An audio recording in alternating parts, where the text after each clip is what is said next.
millennial. And so I really wanted to get it right and it not be cringe, because as we know, Gen Z hate cringe.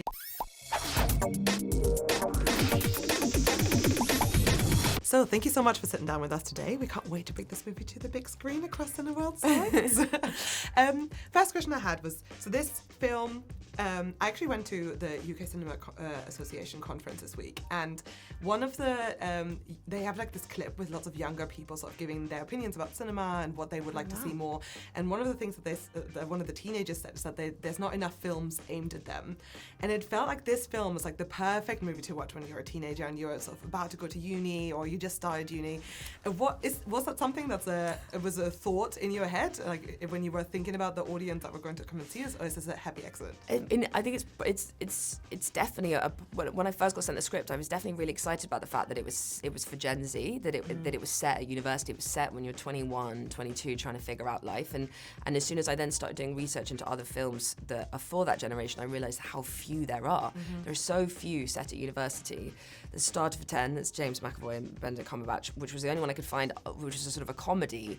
Other ones are like an education, but that's sort of like a serious thing, or like Theory of, like there aren't very many set at uni at that age group. So I was like really buzzed and felt also real responsibility. Like I'm a millennial, and so I really wanted to get it right and it not be cringe, because as we know, Gen Z hate cringe. Yeah. So I was like, oh my God, we've got to get this right. And so with the help of Spike and Angari and speaking to all of my cast, I was like, tell me if anything feels off or whatever. So it was a really fun. I'm thrilled that we can give this to them. Yeah.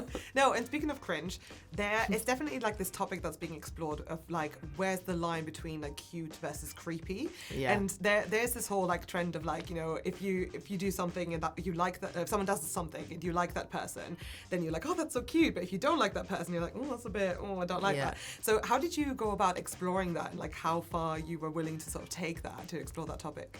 I mean, it was a balance, because there's lots of different things. There's lots of different elements happening in this film. There is that kind of sort of question of what it is to be a romantic in this day and age, and it's sort of like a gnarly minefield of people like not saying what they mean, and then it's such a sort of complicated thing, and then being lambasted for it. Like if you are like, is he a creep? Is he romantic? Like there was that element which I was really interested in, because it feels really political and topical.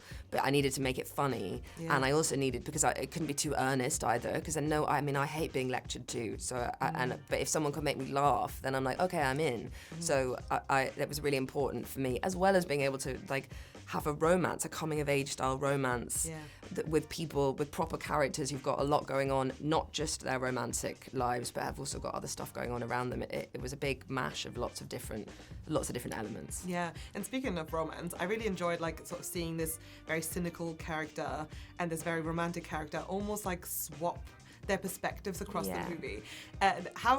What do you sort of hope that audiences feel when like they come out of the film? Like what side do you want them to lean on? Like more the cynical or more the romantic side? I think the romantic for sure. I want people to come out. I mean, I'm quite existential, so I'm like, we don't know how much time we have. We should all start just saying what we mean, and if you like someone, say it, and maybe it'll work out, maybe it won't. So I think for me, yeah, it's a be romantic. I think the crazy thing about these films, or a really interesting thing, is seeing people, and I think why we like them is because you get to see people be really certain about something in a world full of doubt and like dithering. To see two people like run towards something that they really believe in is so intoxicating, I think, and I think that is hopefully galvanizes people to go after what they want in their own lives, and to sort of, I don't know, I want to have my soul stirred when I go to a film, so I hope that people have their souls stirred as well. Yeah, no, I totally agree. I really liked as well like the topic being explored around like things ending and like sort of starting this new chapter with sort of her finishing university and him having to sell the house with his mum and everything. So I really like this sort of exploration of the topic of like starting fresh, and sort of like that it's scary but it can be like quite a big opportunity. Was that something that you also sort of were hoping that that message would come across? Yeah, for sure. Like when I went to uni, like when graduation comes, you're like, like really frightened because the real world is beckoning, and you don't feel like a grown up yet, but you're trying to be, and you've been away from home, and you're sort of like, who am I in the world? And it's a really like frightening, strange, curious time. So was again a huge pull for me was exploring that stage of life. Whether you're at uni or whether you're not, you're still trying to be a person in the world, and your brain isn't fully formed until you're 25. So you're like, I remember Spike saying that to me. He was like, psychologically, your brain isn't mature until you're 25, and so that particular stage is really complex and interesting. So yeah, it was a huge pull for me and a fascinating thing to explore. I need to talk about this email, dude. Is he a sexy pest or a sex pest? Who cares? This is a culture of toxic masculinity. I know my brother. He'll be in a field somewhere being all melodramatic. What did I tell you? Probably write a song about it.